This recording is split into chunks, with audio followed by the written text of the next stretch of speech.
Welcome back to the Marvel Movie Minute, a daily podcast in which we assemble to explore the films of the Marvel Cinematic Universe 1 minute at a time. In this, our 6th season, we are looking at The Avengers. I'm Andy Nelson from the Next Reel Film Podcast. And I'm Pete Wright, and you know what? It probably is also a submarine. Today we are talking about Minute 34, which begins with confusion for Steve and Bruce and ends with entry to the bridge. Oh, it's a beautiful minute. Beautiful. Back on the show, it's Will Freeland. Hello again, Will. Hi. I'm so glad to be here. Yeah, helicarrier time. It's time. My first question for the two of you is, what do you think is actually worse for Bruce? A submarine or a flying aircraft carrier? Submarine. I think it's totally wrong. A submarine's worse. This is not much. Submarine is way worse. Wait, this is much better. Like, it's the open air, Bruce. It's open air. You could fall off of a plane and Hulk will survive. Yeah. You go outside of a submarine, it's just more death, man. And he's going to rip a hole and everyone will die. Whereas this, I mean, sure, he could screw it up for people, but still. Yeah, everyone will die. They literally built a container on this vessel to throw him out of it. Like, they're gonna be fine. Oh, okay. Well, all right. I like the line, though. I do like the line. Like, it's good. Ruffalo delivers it well. It's funny. In the context of the movie, it's fine and funny, and don't stop and think about it. Stop listening to this show. There it is. This, the fantasy tech of this minute is just so much fun to look at. It's, and they play it well. And for anyone who knows what the helicarrier is, you know what's going to happen. But what I like about it is, Steve and Bruce, they have no idea. And they're just kind of looking at like the horizon, like, oh, is this a sub? Like, I like the way that plays, especially after Natasha said, you might want to come inside. Might be hard to breathe. But then you get this sense that, these things are coming up out of the sides of this thing with giant turbines.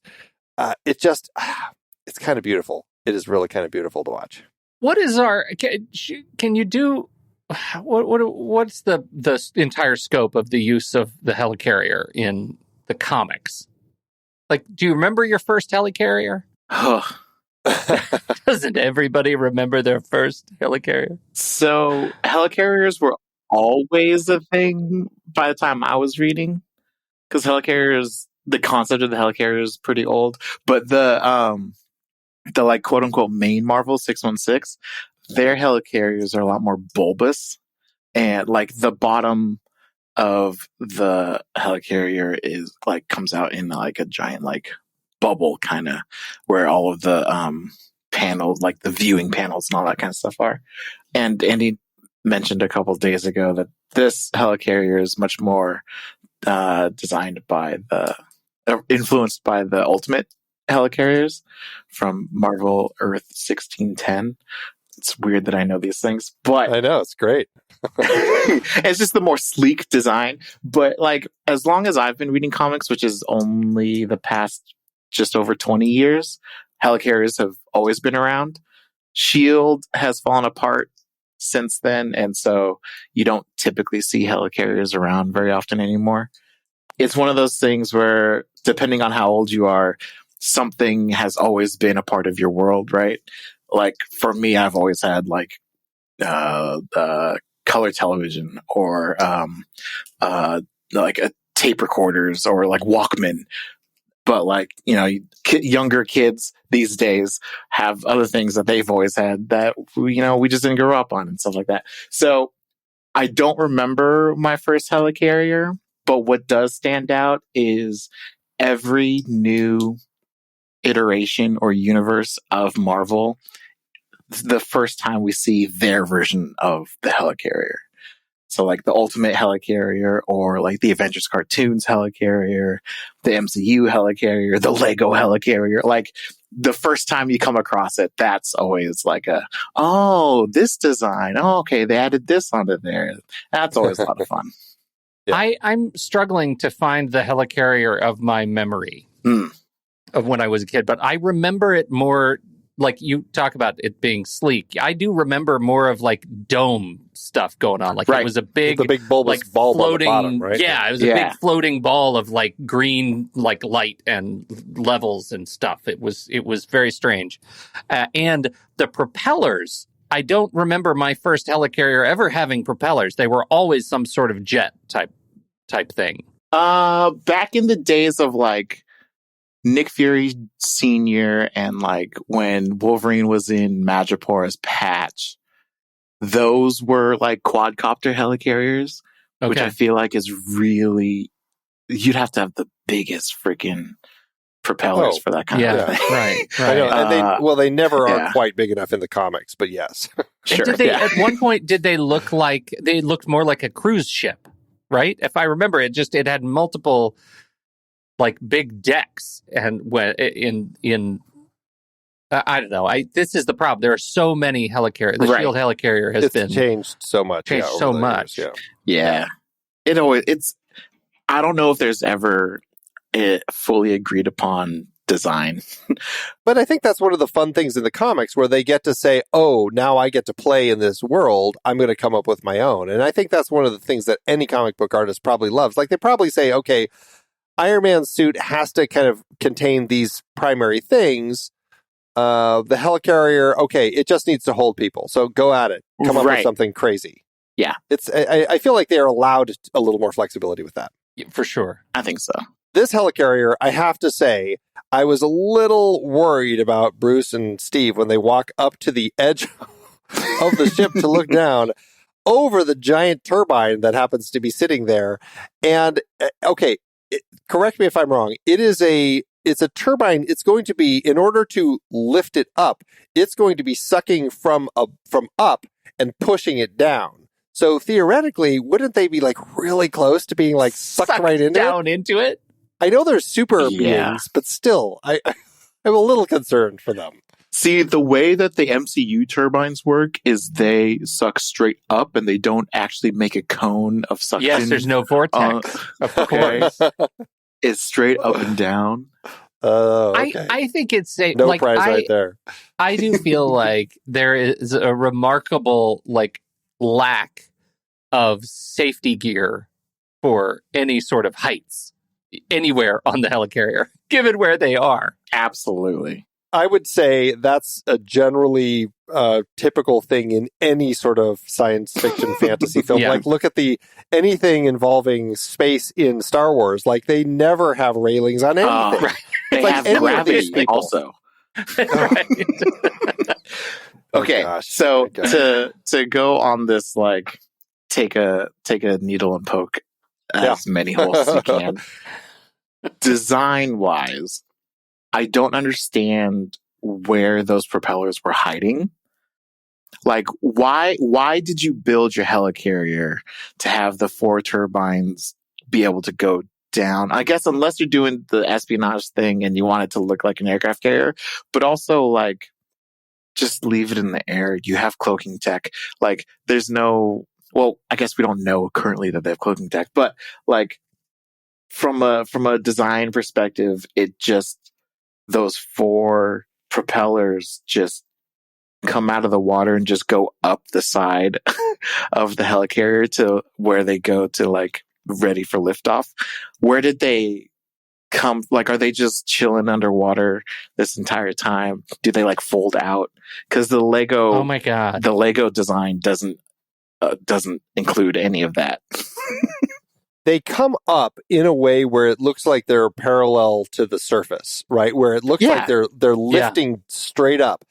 In my brain, in the very end of the last minute, when we see those, and at the beginning of this minute, we see those little like piston arms.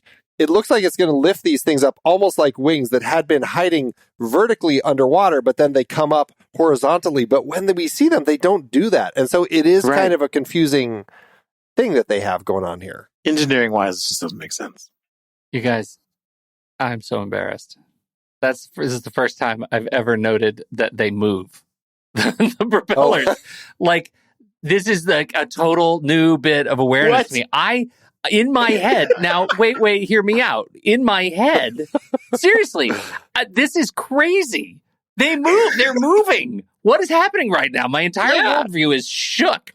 So in my head, I missed the piston things, Andy, that you just pointed out. And in my head, the design of this thing had, this is ridiculous, had the whole thing just sitting much lower in the water. So when the piston, when the props start turning, it lifts the whole thing up. Gotcha. And I never noticed that, in fact, when it's fully up in the air, the propellers are at deck level. Like, they had to have moved up. Yeah, they're level with the rest of the deck. I hope to God I'm not alone, because that feels so obvious right now. Let us know in the comments. That's right. Let us know. You know what? No, just keep it to yourself. I don't want to know. I'm sure I'm alone. It's okay. I already get it. Oh, that's so funny. That is crazy. And so now, so you're right. Like, did they slide down? Now I have to go through this whole thing again that you guys have already come to because I'm catching up.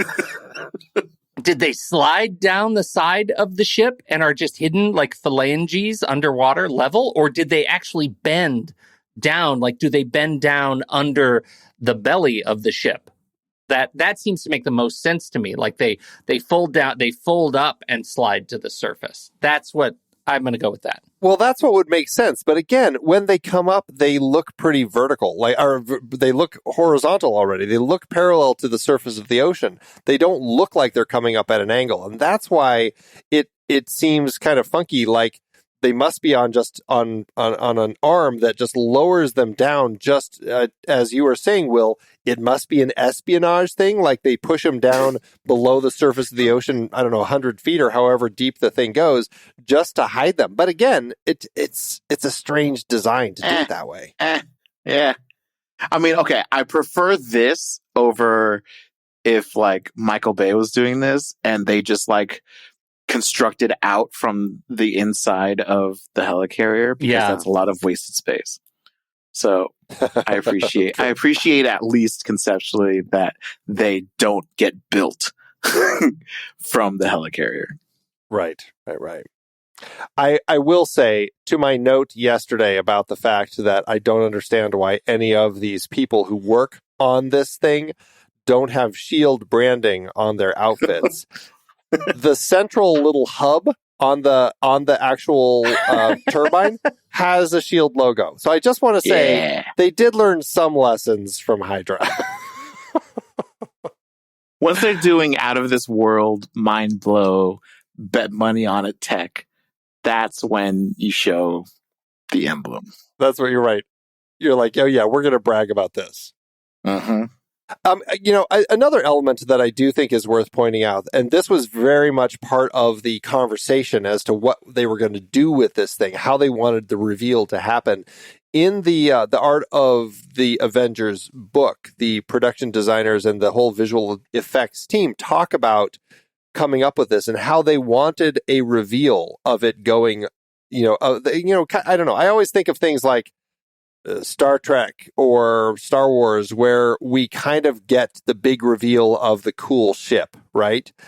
This is kind of that moment where we're getting this shot of this thing as it gets to take off. And it's kind of this like sexy minute of effects as we're watching all of these machine parts move so that it can do this. And they wanted it to be designed in a way where it wasn't going to be flying around all the time. Their idea was it's only going to be flying around in times of crisis. Otherwise, it's going to be disguising itself in the ocean as an actual other form of an aircraft carrier. And so that's what we're seeing here, is that shift to, okay, we're going into crisis mode because of everything that Loki's doing. Let's take this thing off. And so it was in power saving mode up until now. Right. Exactly. I got it. Okay. Yeah. So could the thing actually lift off out of the water? That's my central question. Always. Physically? Yeah. And like, if it was in the real world, no. I have an answer. Thanks to Rhett Allen. It was originally on Wired, and it was published in parallel with the movie. He did the math, and he was like, okay, could the Shield helicarrier fly? Could it take off out of the water and actually fly? And the assumptions that he used were the images that it was about the same size as a Nimitz class carrier, and he used the top-down images and of both of those things, and assumed that there are no special aerodynamic effects to help the helicarrier hover, no ground effects. Like, it just has to be 4 giant propellers. And he says the answer is absolutely yes, it could if. And the if, it turns out, is significant. If each of the 4 propellers were effectively the size of the ship itself, that's how big they would have to be. So it looks ridiculous because they have to hang off the side of the ship, and they're essentially the size, like the length of the ship. The diameter is effectively the length of the ship. It could totally do what it does in the movie. So it really is just a question of the overall sort of size of the blades and to achieve that same rotational velocity and downward force. That especially, that he uses a lot of math that I don't understand, but a lot of it as, you know, what Iron Man, when the propeller goes wonky and Iron Man has to spin it up again, he says, yeah, I mean, we could get there, but it would have to be a significantly larger blade. Mm-hmm. There you go. Well, that's interesting because on other VTOL aircraft, the propellers aren't as big as the planes that they're lifting. And so it's interesting, like, in the sense of propeller to aircraft ratio that we get in other VTOL vehicles, it looks like it could work. And so I guess to that end, in this realm of the fantasy tech that we're getting here, I don't doubt this. Mm-hmm. Yeah, and I think the issue with that comparison is mass and length, right? The mass of this carrier is square cube. It is not parallel to another VTOL aircraft. Yeah, sure. No, that's why we can't have a Godzilla. It's also this is why we can't have nice things. Yeah, exactly. Why we can't have Godzilla. Too much mass. Took me a second to make that comparison, and then I broke. You can't even lift a foot. There's always that one person. There's always that one person. Well, according to the square cube rule, you actually physically couldn't have a bipedal Godzilla. Shut up! I just want a Godzilla.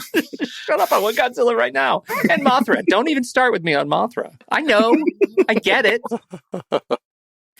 All right, I got a question for the two of you. There is a shot right about 30 seconds in the movie that goes, I don't know, for 5 seconds or so, where the camera cuts and we're underwater. Yes. And then the camera lifts up out of the water. You see water like beating off of the lens.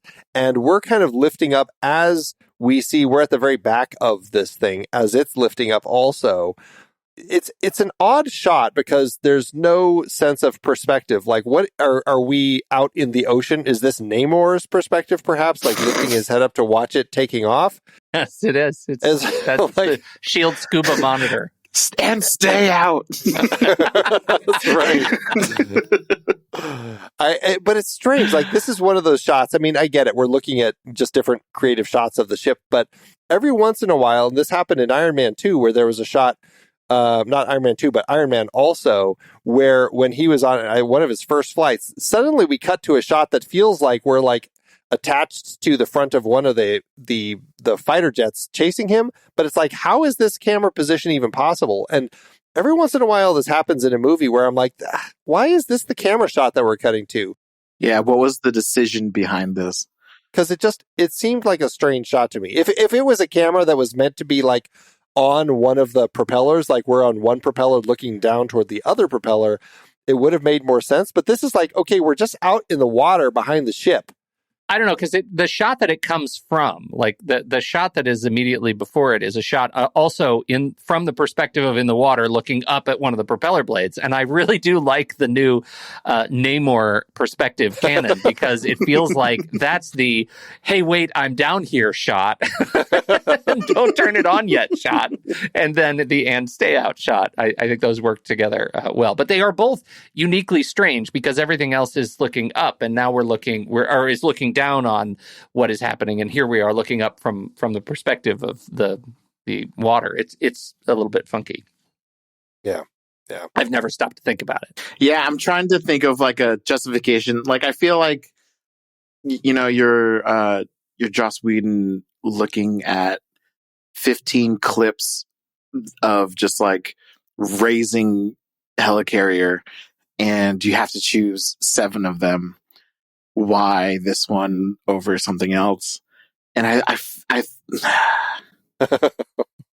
dramatic perspective, I guess. Yeah, because like everyone with like a waterproof phone does that, right? sure.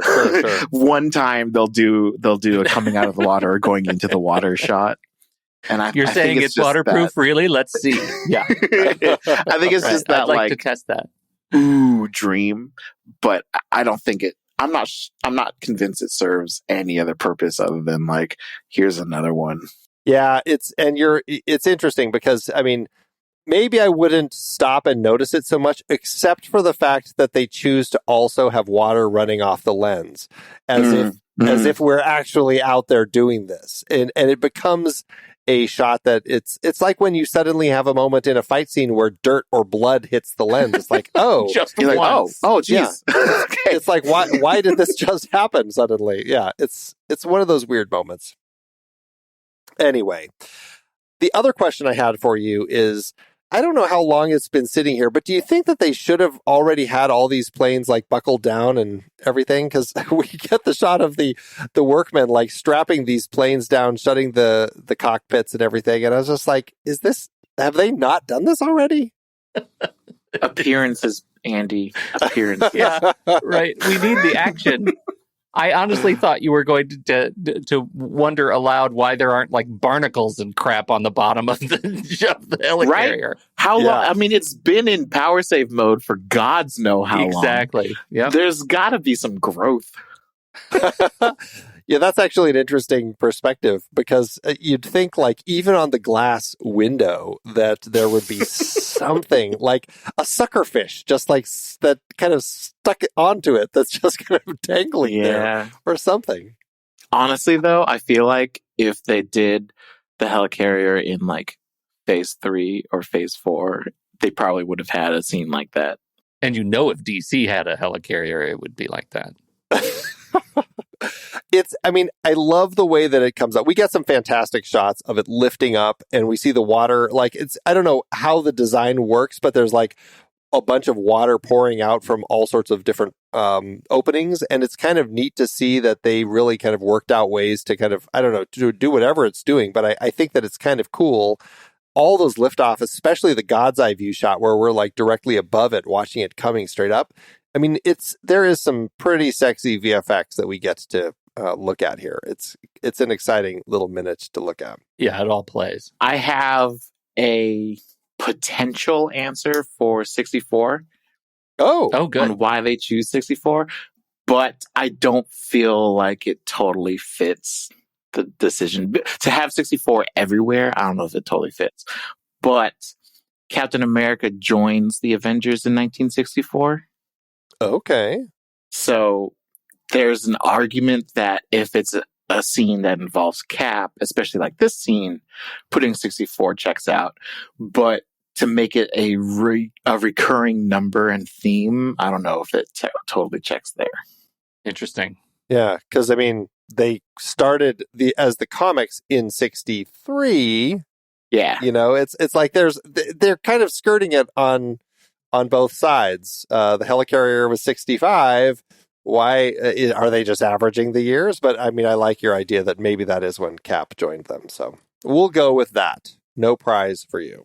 We also get a quick little shot of the crew all putting on their gas masks and everything. It's kind of nice to see. Just a little nod to the fact that they do have to wear breathing apparatuses because they're going up high.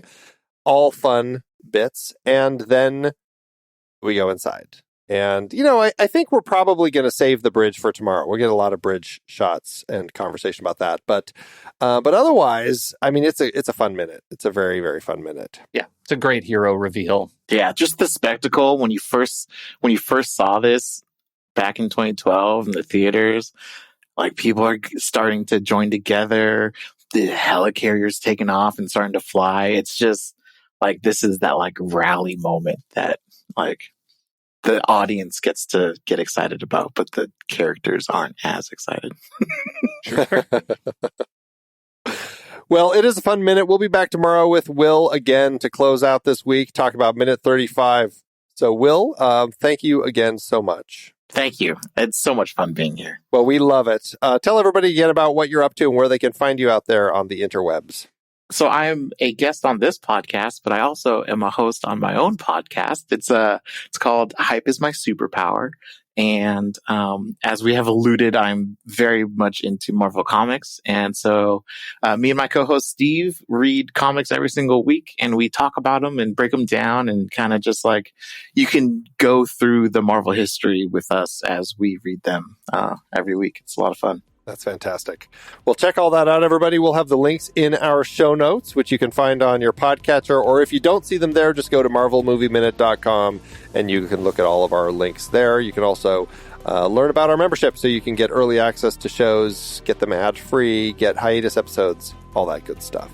So that's it for today. We'll be back tomorrow to talk about minute 35. So, Pete, thanks as always. Oh, maximum performance with Maria Hill tomorrow.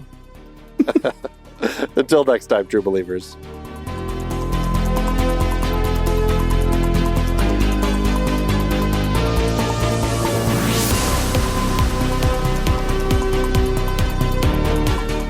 Marvel Movie Minute is a production of True Story FM, engineering by Andy Nelson. This season's music is Message to the World by Anthony Vega, and this season's show art is by Winston Yabo. Find the show at truestory.fm. If your podcast app allows ratings and reviews, please consider doing that for our show.